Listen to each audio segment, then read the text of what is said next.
أعوذ بالله من الشيطان الرجيم. بسم الله الرحمن الرحيم.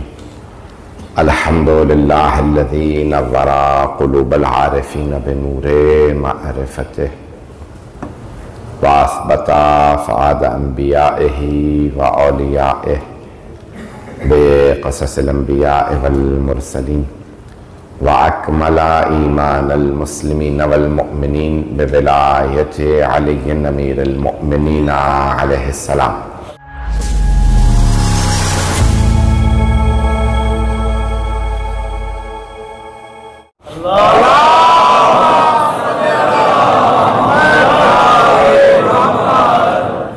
والصلاة والسلام والتحية والإكرام على أفضل الموجودات، العبد المؤيد والرسول المسدد المصطفى الأمجد المحمود الأحمد، أعني أبا القاسم محمد. اللهم صل على محمد وآل محمد. وعلى روحه ونفسه وسهره ووسيه سيد الأتقياء والأصفياء، مولى الموالي إمام المتقين علي بن أبي طالب.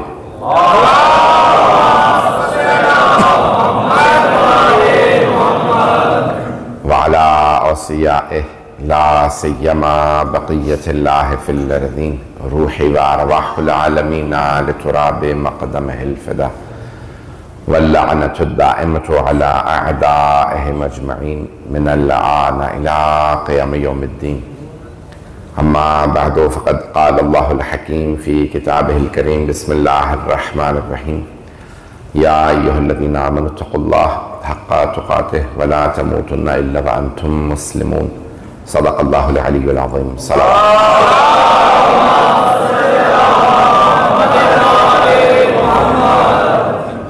عزیزان گرامی، قرآن کریم کی سورہ آل عمران کی آیت نمبر 102 ہمارا عنوان ہے، جس میں خداوند متعال ارشاد فرماتا ہے کہ اے ایمان والو، تقوی اختیار کرو جیسا کہ تقوی اختیار کرنے کا حق ہے. وَلَا تَمُوتُنَّ إِلَّا وَأَنْتُمْ مُسْلِمُونَ. اور دنیا سے اس حالت میں نہ جانا، موت میں اس حالت میں نہ جانا کہ تم مسلمان نہ ہو، یعنی اسلام کی حالت میں دنیا سے جانا. جب انسان تقوی کا حق ادا کر دے تو پھر انسان دنیا سے اسلام کی حالت میں جاتا ہے. اس کا مطلب ہے کہ اگر انسان تقوی کا حق ادا نہ کرے تو امکان ہے کہ بغیر اسلام کے چلا جائے. سب سے اہم یہ ہے کہ انسان اسلام کی حالت میں دنیا سے جائے. عزیزان گرامی، ہم نے کل بھی عرض کیا تھا کہ ایمان کے درجات ہیں، بلکہ اسلام سے، ایمان سے پہلے اسلام ہے، اس سے پہلے انسانیت. ان سب کے بھی درجات ہیں. سب کی انسانیت بھی برابر نہیں، سب کا اسلام بھی برابر نہیں، سب کا ایمان بھی برابر نہیں، سب کا تقوی بھی برابر نہیں. اور پھر تقوی کے بعد بھی مرحوم مولا حاجی سبزواری نے لکھا ہے کہ یقین کا درجہ ہے. تقوی کے بعد یقین کا درجہ، یقین کی 400 منازل. آپ لوگ پریشان ہو کے سن گئے. یقین کے 400 درجات، 400 منازلیں یقین کی. اور مولا امیر فرماتے ہیں: لو کشف الغطاء لمزددت یقینا. اگر سارے حجابات ہٹا بھی دیے جائیں تو میری یقین میں اضافہ نہیں ہوگا. جو سارے حجابات کے پار دیکھ لے وہ علی ہے. کہ اگر حجابات ہٹا دے، میں ان تمام حجابوں کے پار دیکھ رہا ہوں. تو عزیزان گرامی، آل محمد سے کسی کا کوئی مقابلہ نہیں ہے. عزیزان گرامی، سرور کائنات فرما رہے ہیں ایمان کے 10 درجات، 10 کے 10 درجے سلمان کے پاس ہیں. اور امام سعدی کی حدیث کی بحار الانوار میں بھی موجود ہے: الایمان 10 درجات. ایمان کے 10 درجے ہیں. بمنزلت السلم، جیسے سیڑھی ہوتی ہے، جیسے اس میں سیڑھیاں ہیں، اس ایک سیڑھی کے اندر، ویسے ہی 10 درجے ہیں ایمان کے. اور 10 کے 10 درجے پار کر لیے حضرت سلمان نے. 9 درجے پار کیے ہیں ابو ذر نے، 8 مقداد نے، 7 عمار نے. جب ان کا یہ عالم ہے تو باقی تو کسی کھاتے ہی بھی نہیں ہے. ہم نے کوشش کی ہے اردو کے اس محاورے سے مسئلے کو حل کروں. تو عزیزان گرامی، شاید بہت سے لوگ پہنچ گئے ہوں. عزیزان گرامی، یہ اتنی محنت کے بعد، اور ایک جملہ سن لیجیے گا حدیث کا، یہ بھی امام معصوم علیہ السلام کی حدیث ہے، حضرت ابو ذر کے اور حضرت سلمان کے مقایسے میں مقابلہ جب ان کا کیا تو کہا لو علم ابا ذر ما فی قلب سلمان لقتلا. میں نے ترجمہ نہیں کیا ابھی، کچھ میرے بھائی پہنچ گئے ہیں. اگر ابو ذر کو علم ہو جائے کہ سلمان کے دل میں کیا ہے تو وہ اس کا قتل کر دے. ایک درجے کے ایمان میں اتنا فرق ہے کہ جناب ابو ذر میں تحمل نہیں ہے جناب سلمان کے علم کا، وہ متحمل نہیں ہے، وہ نہیں سمجھ سکتے یہ کس درجے پہ ہیں. توجہ، حضرت ابو ذر کو جناب سلمان کے علم اور ان کی معرفت، ان کے ایمان کا ادراک نہیں ہے. اگر سمجھ جائیں تو قتل کر دیں، یعنی سمجھیں گے یہ کافر ہے تبھی تو قتل کریں گے. مومن کو تو حضرت ابو ذر قتل نہیں کر سکتے، پتہ نہیں لوگ ہیں یا نہیں ہیں. مومن کو صرف منافق ہی قتل کرتا ہے. جو مومن کا قتل کرے اس پہ اللہ کی لعنت ہے. قرآن کی آیت ہے من یقتل مؤمنا متعمدا فجزاؤہ جہنم ولعنہ اللہ. قرآن کی آیت ہے سورہ نساء، جو مومن کا عمدن قتل کرے، جانتے بوجھتے ہوئے، فرسٹ ڈگری مرڈر انگلش میں کہا جاتا ہے، جانتے بوجھتے ہوئے مومن کا قتل کر دے تو وہ جہنم میں جائے گا، اللہ اس پہ لعنت کرے گا. توجہ، مومن کا قتل کرے تو اللہ لعنت کرے. اور اگر کسی نے مومنوں کے اماموں کا قتل کیا ہو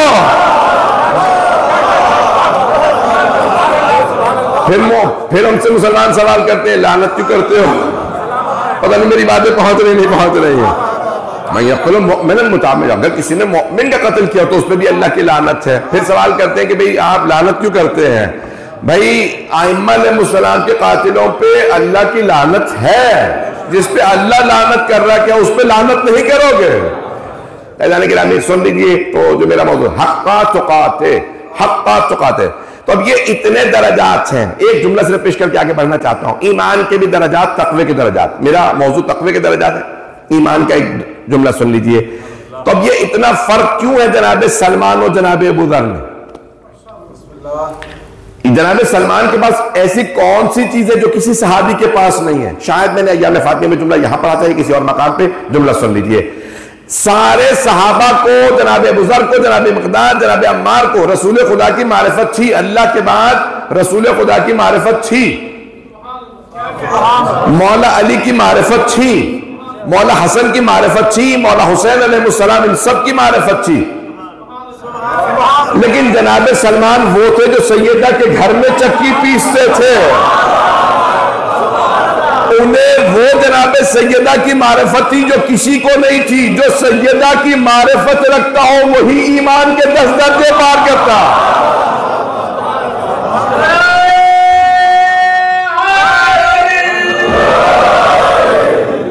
بغیر معرفت خاتون جنت کے 10 درجے پار ہو ہی نہیں سکتے. اذان گرامی، بلکہ چلیں میں تھوڑا سا پلٹا کے یوں پیش کر دوں کہ جب جناب سلمان دستک دیتے ہوں گے، بی بی چکی کی آواز آ رہی ہے، اگر آپ کو برا محسوس نہ ہو تو آپ کچھ اور کام کر لیجئے، میں چکی چلا دیتا ہوں. ہے نا اس طرح کی روایات کے اندر الفاظ کہ جناب سلمان اکثر دستک دیتے، دروازے پہ بیٹھے رہتے تھے، صفائی کرتے، اپنی داڑھی کو وہاں لگاتے. تو کہا بی بی اگر اجازت دے میں چکی چلا لوں. تو بی بی نے آواز دی، سلمان میں باورچی خانے میں جا رہی ہوں، جب اشارہ کروں آواز دوں تو آپ آ سکتے ہیں. 300 سید مرتضیٰ، سید رضی کے بڑے بھائی، انہوں نے لکھا جناب سلمان 300 برس سے زیادہ کے تھے. 300 سال سے زیادہ ان کا سن و سال تھا. حضرت سلمان فارسی کا 400 کے قریب لکھا ہے سید مرتضیٰ نے، خاتون جنت ان سے بھی پردہ کرتی تھی. پتہ نہیں لوگ ہیں یا نہیں ہیں. بھئی یہ جو کہہ رہی ہیں کہ میں جب چلی جاؤں تو آنا، مجھے نہیں معلوم، میرے شاید جملے سخت ہیں. بی بی نے کہا سلمان جب میں آواز دوں تو آ سکتے ہیں، صحن میں بھی آنے کی اجازت نہیں جب تک سیدہ. تو ایک مرتبہ جناب خاتون جنت نے آواز، سلمان اب آپ آ سکتے ہیں، صحن میں چکی موجود ہے. جناب سلمان نے دیکھا چکی رکھی ہے، گندم کے دانے، جو کے دانے رکھے ہیں، پیسنا شروع کیا. ایک مرتبہ میرا دل کہتا ہے یہ کہا ہوگا نا بی بی میں نے آٹا پیس دیا، اجازت سے چلا جاؤں. کا سلمان اب جب آٹا پیس دیا مجھے روٹی بنانے دو. اب الحسن آنے والے ہیں، حسنین کے لیے روٹی بنا رہی ہوں، آپ بھی روٹی کھائی کے جائیے گا، وہ سلمان جو سیدہ کے ہاتھ کی روٹیاں کھائے انہیں 10 درجے ایمان کے ملتے ہیں۔ توجہ عزیزان گرامی، اور وہ فضا جو گھر میں مسلسل روٹیاں کھا رہی ہوں، اب سمجھ میں آیا آل محمد انہیں ماں کیوں کہنے لگے۔ اب سمجھ میں آئے یہ جملے۔ امام حسن حسین علیہ، میں دیکھ رہا ہوں بہت سی آنکھوں میں آنسو ہیں۔ عزیزان گرامی، جناب سیدہ کے مسلسل ہاتھ کی روٹیاں کھا رہی تھی جناب فضا۔ امام حسن حسین نے کبھی نہیں کہا او کنیز، او اماں کی کنیز، بلکہ ہمیشہ کہا اماں۔ نہ کیوں؟ کیونکہ پالنے والی ماں کا درجہ رکھتی ہے، جس نے آغوش میں کھلایا ہو۔ اہل بیت نے تو سیاہ فام کنیز کی بھی توہین نہیں کی۔ پتہ نہیں میرے جملے یہ پہنچ رہے نہیں پہنچ رہے ہیں۔ تقویٰ ایسے نصیب نہیں ہوتا جب تک انسان مد مقابل کا احترام نہ سیکھ لے۔ میں نے کل جو جملے شروع کیے تھے میں نے مکمل نہیں کیا تھا دعا کو، میں نے کہا تھا میں کوشش کر رہا ہوں دعا مکمل کر دوں۔ میں آج اس دعا کے امام سجاد کے دعا کے جملوں کو مکمل کرنا چاہتا ہوں۔ عزیزان گرامی، تقویٰ نصیب ہی نہیں ہو سکتا جب تک کہ انسان دوسرے مومن کا احترام نہ سیکھے۔ جو صرف اپنے احترام کا قائل ہو وہ مومن ہو سکتا ہے، متقی نہیں ہو سکتا۔ صرف اپنے احترام پہ کیسے قائل؟ عزیزان گرامی، ائمہ معصومین علیہ السلام معصوم ہو کے گنہگار اہل ایمان کی بھی توہین نہیں کرتے تھے۔ کیوں؟ جتنا بھی گنہگار ہو ہمارا ماننے والا ہے۔ پتہ نہیں میرے جملے پہنچ رہے نہیں پہنچ رہے۔ یہاں تک کسی نے امام سے کہا مولا یہ آپ کا گنہگار اور وہ باتقویٰ، سمجھ جائیے میری مجبوری سے پہنچ جائیے، نام نہیں لے سکتا، کچھ کہوں گا نہیں۔ کہ مولا وہ باتقویٰ ہے یعنی باعمل ہے اور آپ والا بے عمل۔ مولا نے کہا پھر بھی ہمارا والا افضل۔ کہ مولا وہ باعمل ہے، کہ وہ گنہگار ہے، یہ ہمارا والا گنہگار لیکن ہمارا ہے اس لیے افضل۔ جو ہمارا منکر ہے جتنا بھی عمل کر لے عمل قبول نہیں، کیونکہ ہماری ولایت نہیں رکھتا۔ اب میرے جملے پہنچ رہے ہیں عزیزان گرامی، اس لیے مومن کا احترام اگر مومن نہیں کرے گا تو متقی نہیں بن سکتا۔ میرے جملے پہنچ رہے ہیں عزیزان گرامی؟ ان جملوں کو اپنے، یہ جو حدیث نبوی ہے کہ مومن کا احترام خانہ کعبہ کے برابر ہے، جس نے مومن کی توہین کی اس نے خانہ کعبہ پہ تلوار چلائی ہے۔ ایسا جملے ہیں بہت معذرت کے ساتھ، لیکن عزیزان گرامی مومن کا احترام بہت زیادہ، مومن کا، اس کی غیبت بھی حرام۔ غیبت کیا ہوتی ہے؟ جو اس میں برائی ہے، نہیں پہنچا سکا۔ غیبت کیا ہے؟ جو اس میں برائی پائی جاتی ہے، جو برائی نہ ہو اسے تہمت کہتے ہیں۔ آپ لوگ تو پریشان ہو گئے بھئی، اس پہ بھی داد دیجیے گا مجھے۔ عزیزان گرامی، جو اس میں برائی نہیں ہے وہ آپ کہیں بھئی وہ فلاں آدمی مثال کے طور پہ ایسا ہے، وہ ویسا نہیں ہے، یہ تہمت ہے۔ غیبت یہ ہے کہ اس میں وہ برائی ہو، وہ برائی ہو اور آپ بیان کریں، وہ بھی حرام۔ کیوں؟ کیونکہ مومن ہے۔ پتہ نہیں لوگ ہیں یا نہیں ہے؟ میرے بہت سے بھائی پہنچ گئے، کیونکہ مولا علی کا ماننے والا ہے، اب برائی بھی بیان نہ کرو، اس کا خون بہانا حرام، اس کے مال کی چوری حرام، اس کی عزت کو پامال کرنا حرام، اس کی ناموس پہ نگاہ ڈالنا حرام۔ پتہ نہیں بج رہا ہے یا نہیں؟ کیوں؟ کیونکہ آل محمد کا ماننے والا ہے، چاہے گنہگار ہو۔ پتہ نہیں لوگ ہیں یا نہیں ہے؟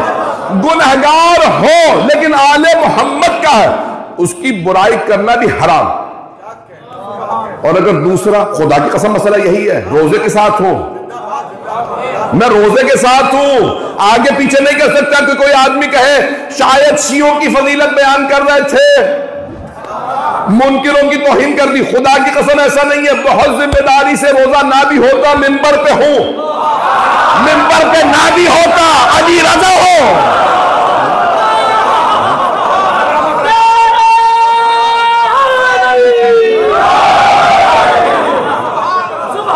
سن لیجئے گا مسئلے کو، تمام شیعہ فقہاء نے یوں ہی لکھا، اور شیعہ فقہاء نے نہیں لکھا، ائمہ اہل بیت نے ایسے ہی بتایا۔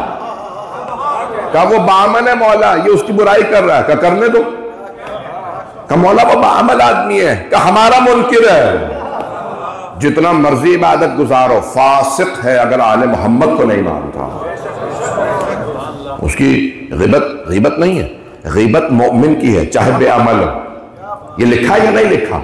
تمام نے لکھا۔ عزیزان گرامی، اس لیے مومن کا احترام، سارے مجمع کی توجہ میرے ساتھ رہے، تو مومن کا احترام بہت لازم و ضروری ہے، چاہے وہ کیسا بھی ہو۔ تقوی کی منازل کوئی طے نہیں کر سکتا جب تک کہ بنیادیں صحیح نہ ہو۔ نماز قبول ہوتی ہی نہیں جب تک کہ علی کی ولایت نہ مانتا ہو۔ روزہ قبول ہوتا ہی نہیں جب تک کہ علی کی ولایت۔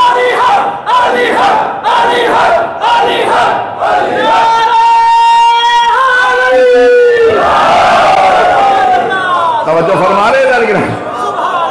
یہ بہت سے افراد کہتے ہیں صالح المؤمنین، جناب مولا کائنات کے القاب میں لقب ہے صالح المؤمنین۔ اب یہ آپ یہاں پہ لیتے ہیں، صلاحیت سے ہے، صلاحیت سے ہے۔ توجہ، یہ عزیزان گرامی مختلف مثالیں علماء نے دی ہیں۔ ایک مرتبہ نوٹ نقلی ہوتا، ایک آدمی رد کر دیتا، بینک کے پاس جاتے کہتے ہیں نوٹ جعلی ہے، جعلی نوٹ ہے اس لیے قبول نہیں، ایسا ہوتا ہے۔ اور ایک مرتبہ نوٹ جعلی نہیں ہوتا، اصلی ہوتا، لیکن تاریخ گزر چکی ہوتی۔ بھئی ہمارے ملکوں میں تو عام ہی ہوتا رہتا ہے، ہندوستان میں چند سال پہلے ہوا تھا، میرے بہت سے بھائی بزرگ پہنچ گئے ہیں، انہوں نے کہا بھئی اس تاریخ تک یہ سیریل نمبر سارے کے سارے باطل، اس سے پہلے نوٹ جمع کرا دو۔ توجہ، کچھ میرے بھائی پہنچ گئے، آپ وہی پرانا نوٹ لے کے بینک میں جائیے کہ بھئی میں جمع نہیں کر سکتا۔ کیوں؟ اسٹیٹ بینک کا، اس ملک کے اسٹیٹ بینک کا ہے، دستخط ہے، کس کے؟ وہ جو اسٹیٹ بینک کا چیف ہے اس کے دستخط ہے۔ کہا ٹھیک ہے دستخط ہے، کہ دیکھیں اس میں تار بھی ہے، پتہ نہیں لوگ ہے یا نہیں ہے، کہ تار ہو، کہ سیریل نمبر بھی صحیح ہے، میں نے نہیں بنایا، جعلی نوٹ نہیں ہے، کہ جعلی نہیں ہے، دستخط صحیح، تار بھی ہے، لیکن نوٹ قبول نہیں۔ کیوں؟ اس کی میعاد گزر گئی ہے، صلاحیت گزر گئی ہے، اس صلاحیت کا نام ہے ولایت۔ پتہ نہیں لوگ ہے یا نہیں؟ عمل قبول ہی نہیں ہے اگر علی کی ولایت نہ ہو۔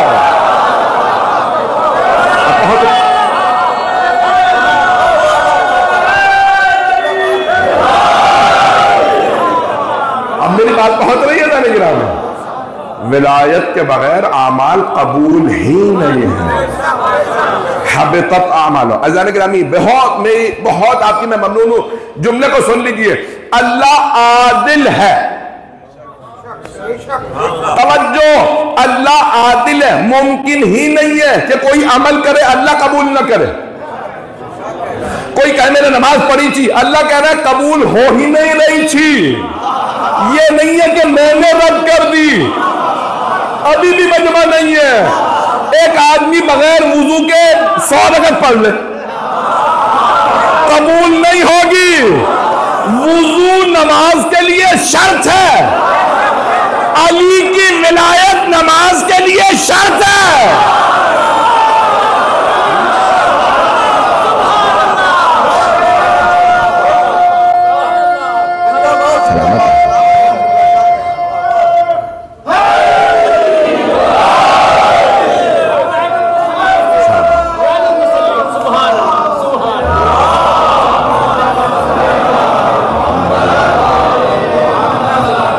توجہ فرما رہے ہیں عزیزان گرامی؟ اب آئیے ذرا دوبارہ حدیث سن لیجئے۔ بہت سے لوگ نماز پڑھیں گے لیکن نماز ان کے لیے ہوگی اٹھک بیٹھک۔ حدیث ہے ذہنوں میں؟ میرے بھائی پہنچ گئے، بس یہ اٹھنا بیٹھنا شمار ہوگا، رکوع اور سجود شمار نہیں ہوں گے۔ بہت سے لوگ روزہ رکھیں گے، فاقہ ہوگا روزہ نہیں، ابھی بھی مجمع نہیں ہے۔ بہت سے حج پہ جائیں گے، چکر ہوگا طواف نہیں، پہنچ گئے۔ بہت سے زکوٰۃ دیں گے، خمس خرچہ ہوگا، خمس و زکات نہیں۔ اب بھئی اگر سارا مجمع سن لیجئے، نماز کیا ہے؟ عبادت۔ روزہ کیا ہے؟ عبادت۔ حج کیا ہے؟ عبادت۔ خمس و زکات کیا ہے؟ عبادت۔ جہاد کیا ہے؟ عبادت۔ جہاد عبادت۔ توجہ، نماز، روزہ، حج، زکات، خمس، جہاد، یہ سب ہے عبادت۔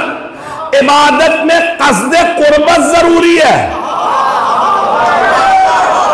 جب تک نیت قربتاً اللہ نہ ہو عبادت قبول نہیں۔ اللہ کہے گا مجھ سے قربت بغیر میرے ولی کے۔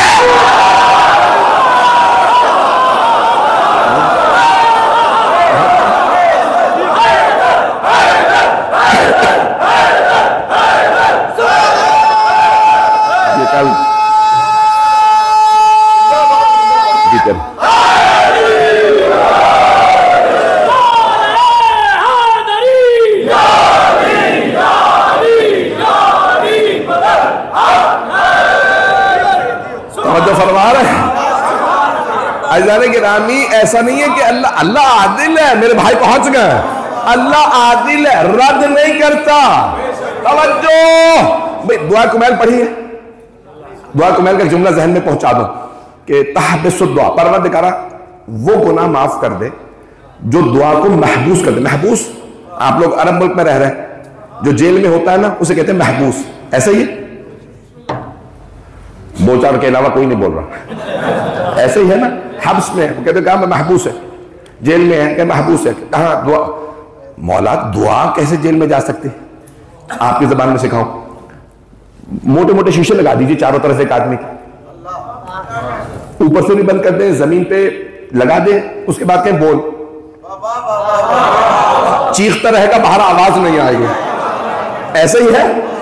جتنا مرضی چیخے، آپ کو پتا ہے لب ہل رہے ہیں آواز نہیں آ رہی۔ مولا فرماتے کچھ گناہ ہیں جو انسان کی دعا کو محبوس کر دیتے ہیں، اللہ تک دعا جاتی ہی نہیں ہے، جائے تو پتہ نہیں لوگ ہے یا نہیں ہے، پتہ نہیں لوگ ہے یا نہیں ہے۔ بھئی وہ دلوں کے ہاتھ جانتا، وہ کہتا آنے مت دینا، پہلے یہ توبہ کرے۔ توجہ، اپنوں سے جب تعلق توڑو گے تو دعا نہیں جائے گی، اور اگر اللہ والے سے، ولی اللہ سے، حجت اللہ سے،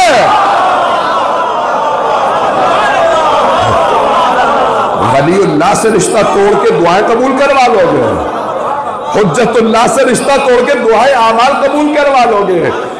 عزیزان گرامی، یہ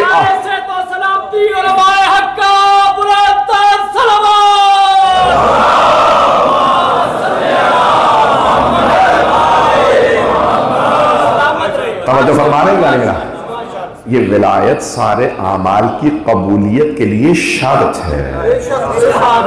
یہ میں نہیں کہہ رہا، یہ ہمارے تمام علماء نے لکھا ہے، فقہاء نے لکھا ہے، ولایت شرط ہے، اعمال قبول ہی نہیں ہوتے حبطت، ان کے منہ پہ مار جائیں۔ بھئی نمازیں کس کے منہ پہ ماری جائیں گی؟ توجہ ہے؟ یہ آیت پڑھتے تھے نمازیں منہ پہ مار دی جائیں، کبھی سوچا تو کرو یہ نمازیں انہی کے منہ پہ ماری جائیں گی جو نمازیں پڑھ رہے ہیں؟ نہیں پہنچا سکا۔ ایک آدمی نے مثال کے طور پہ نماز پڑھی نہیں تو دوسرے کی نمازیں اس کے منہ پہ ماری جائیں گی؟ نہیں، نماز عبادت کا مقدس چیز ہے، جس نے نمازیں پڑھی ہیں اسی کی نمازیں اس کے منہ پہ ماری جائیں گی۔ توجہ، تو کس کی نمازیں منہ پہ ماری جائیں گی؟ تحقیق تو کرو، پتہ چلا منکر علی کی، منکر ولایت، اور کہ یا علی پروردگارہ تیری عبادت سے مجھے محبت ہے، تیرے ولی کا منکر، تو اللہ جواب میں کہے گا علی جیسا نمازی ہی کوئی نہیں، اس کا منکر ہو کہ تو نمازیں کس منہ سے پڑھ رہا ہے۔ ایسا لیکن جملے تو میں بہت سخت لے کے آیا تھا، وہ میں کہوں گا نہیں، اشاروں کے اندر بات کو آگے بڑھا رہا ہوں۔ عزیزان گرامی، نماز، روزہ ہو، حج ہو، زکات ہو، خمس ہو، جہاد، توجہ، جہاد، اب سمجھ میں آیا جو علی کی ولایت کے منکر ہیں وہ میدان میں کیوں نہیں ڈٹتے۔ توفیق جہاد ہی نہیں ہوتی ہے، ڈٹنا علی والوں کا کام ہے۔ بس بھئی عزیزان کرام، تمام اعمال کے لیے اہل بیت علیہ السلام۔ اب یہ ولایت کیا ہے؟ ولایت صرف زبان سے کہنا کافی نہیں ہے، زبان سے کافی دل سے ماننا شرط ہے، دل سے ماننا. توجہ. کچھ لوگ صرف زبان میں مانتا ہوں، مجھے محبت. ایک آدمی دل سے مانتا ہے، میرے دل میں علی بستے ہیں، میں محبت بھی رکھتا ہوں، ولایت کو قبول. دیکھیں طاری ہوتی ہے ایک چیز، میں اس کو کیسے سمجھاؤں گا.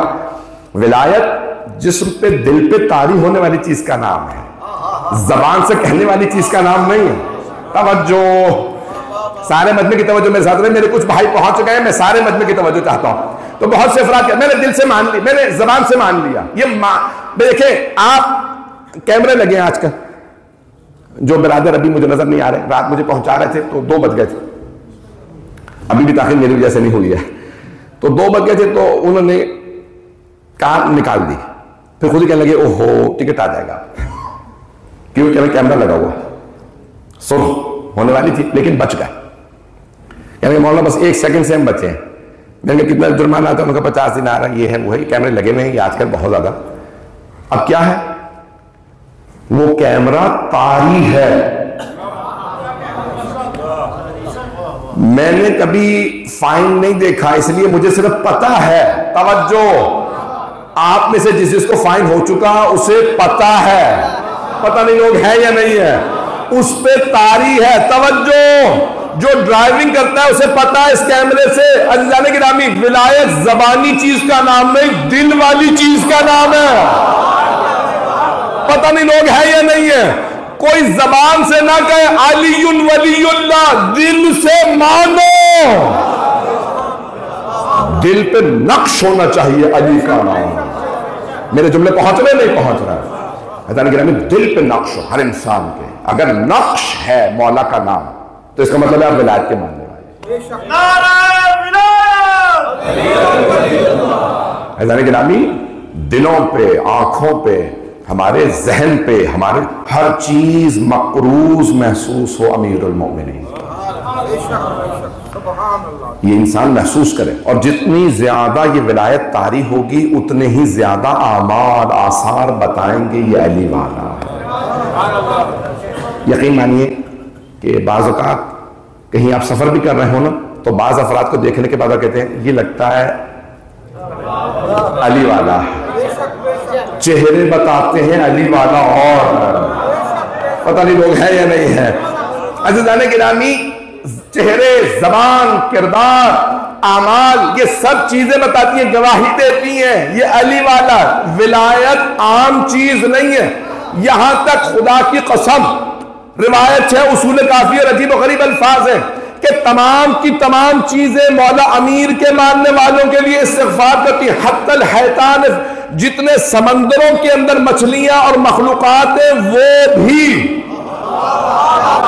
بھی استغفار کرتی ہیں. اس کا مطلب ہے یہ اتنی قیمتی شے ہے جس کو اگر دل میں رکھو تو ہر چیز آپ کی خیر خواہ، اور اگر اس کے منکر ہو جاؤ تو ہر چیز بد دعا کرے.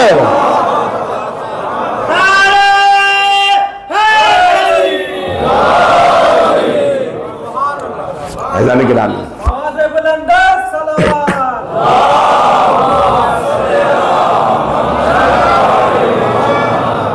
دلوں پہ نقش کیجیے. آخری جملے پیش کر رہا ہوں. میں جانتا ہوں تاخیرات میری وجہ سے ہوئی ہے، یعنی میری وجہ سے مراد یہ تھی میں ہی لیٹ آیا ہوں اور مجھے لانے والے صاحب کسی کو پہنچانے چلے گئے تھے.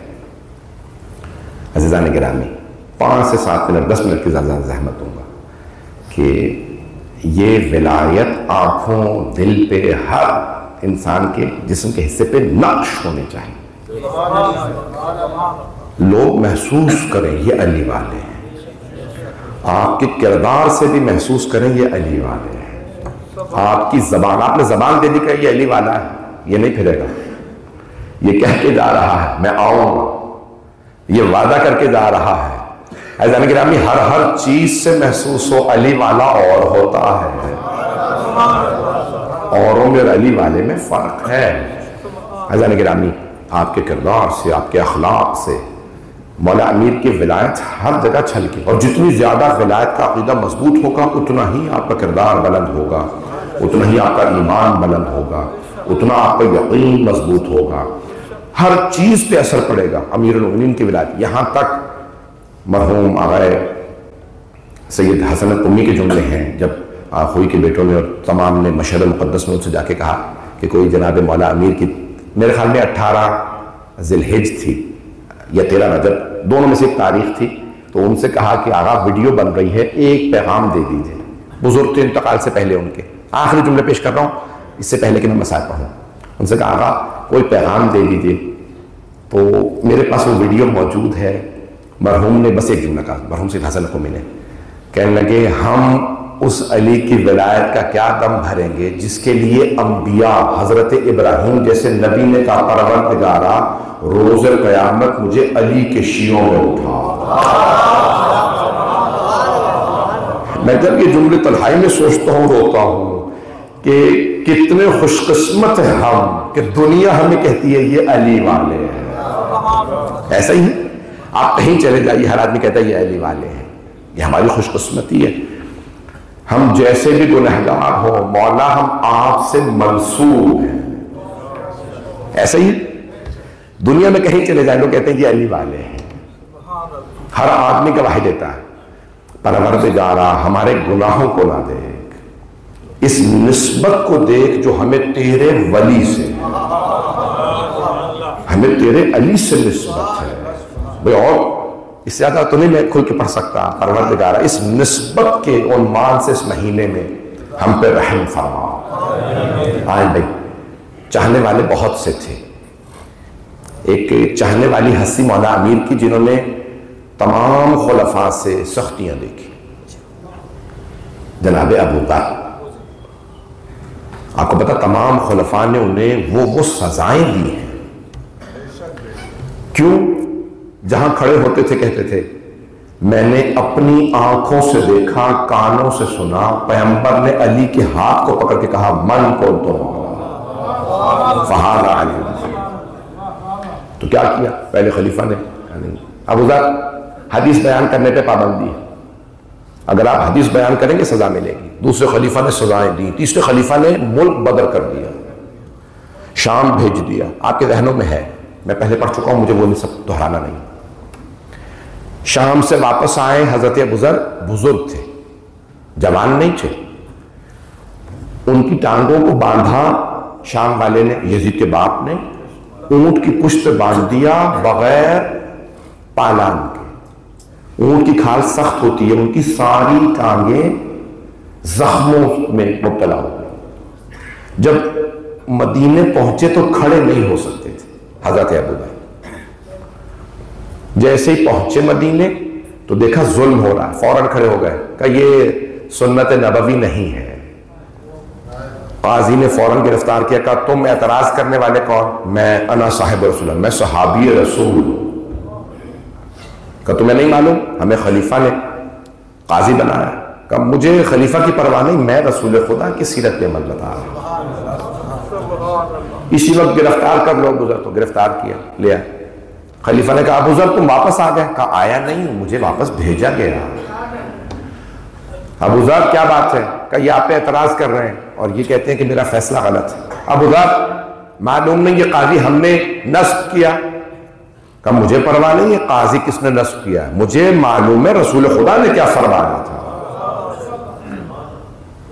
اب دیکھا خلیفہ نے کہ حق ابو ذر کے ساتھ، فوراً اعتراض کیا کہ ابو ذر آپ کو تمہیں نہیں معلوم کہ رسول خدا کی احادیث کو بیان کرنے پہ پابندی ہے؟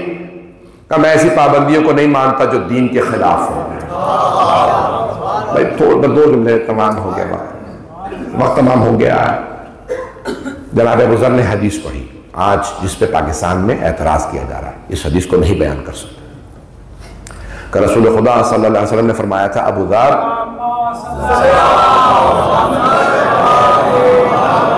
میں وقت نہیں رہا، یقین مانے کہ تھوڑا سا تاخیر ہوگی جس کے سے میں وقت نہیں ہے کہ تفصیل میں جا سکوں، بس 5 منٹ میں مکمل کرنا. ابو ذر جناب سرور کائنات نے فرمایا تھا ابو ذر جب بنو امیہ کو میرے منبر پہ دیکھو تو میرے دین کی فاتحہ پڑھ لینا. منبر پہ جو صاحب تھے وہ بھی بنو امیہ سے تھے. انہوں نے کہا ابو ذر تم نے رسول خدا پہ جھوٹ باندھا، جانتے ہو پیغمبر پہ جھوٹ نسبت دینے کی 80 کوڑے. کہا نہ مجھے جھوٹ بولنے کی عادت ہے نہ شوق. ہاں رسول خدا نے کہا جیسے یہ فرمایا تھا، کہا ابو ذر گواہ لے کے آؤ. جناب ابو ذر نے کہا آپ میں سے بہت سے لوگ موجود تھے جب پیغمبر نے فرمایا تھا. پیغمبر نے تنہائی میں نہیں کہا تھا، وہ اور ہوں گے جو حدیثیں گھڑ کے کہہ دیتے ہوں گے تنہائی میں کہا تھا. مجھ سے اسی مسجد نبوی میں سب کے سامنے کہا تھا، کسی نے گواہی نہیں دی. حکومتوں کے خلاف بولنا بڑا مشکل ہوتا ہے. خلیفہ نے کہا ابو ذر ابھی گواہ لاؤ نہیں تو سزا ملے گی. کبھی مجھے مہلت دو. مسجد کے ساتھ والا گھر تھا جناب مولا کائنات. جناب ابو ذر آئے، دستک دی، کہا مولا نے فوراً گلے لگایا. جناب ابو ذر نے سلام کیا، مولا نے گلے لگایا. کہا مولا مجھے گواہی کی ضرورت ہے، آپ کی ضرورت ہے. جناب امیر نے فرمایا ابو ذر کو ضرورت ہو علی نہ آئے؟ مشکل کشا ہے. فوراً تشریف لائے اور آنے کے بعد مولا امیر نے فوراً وہیں پہ فرمایا میں گواہی دیتا ہوں جو ابو ذر کہہ رہے ہیں وہ سچ ہے. خلافت نے اعتراض کیا، یا علی آپ نے صرف ابو ذر کی سنی فیصلہ کر دیا؟ پیغمبر کی حدیث ہے طرفین کی سنو، دونوں پارٹیوں کی سنو پھر فیصلہ کرو. ہماری بات سنی ہی نہیں، ابو ذر کی بات سن کے فیصلہ کر دیا. آپ نے فرمایا سنی میں نے ابو ذر کی بھی نہیں ہے. لوگ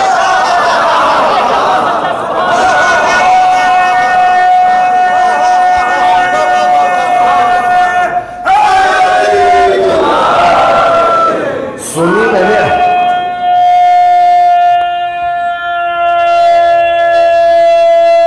سب مل کے جواب دیجیے.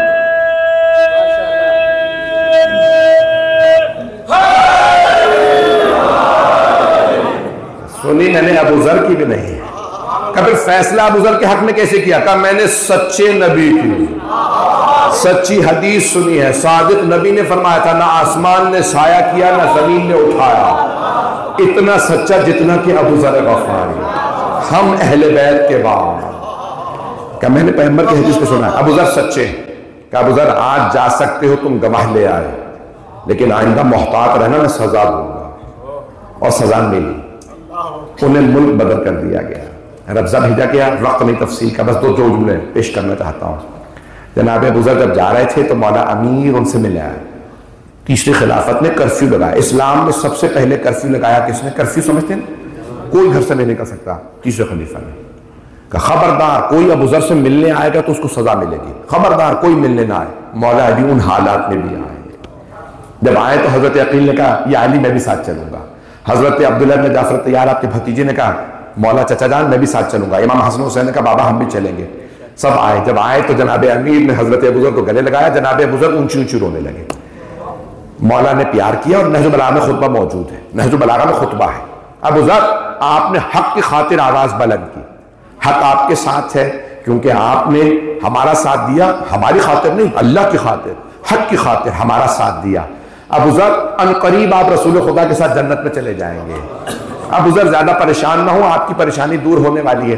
جناب ابو ذر نے رو کے فرمایا کہا مولا زیادہ افسوس آپ کی جدائی کا، زیادہ افسوس آپ کی جدائی کا ہے.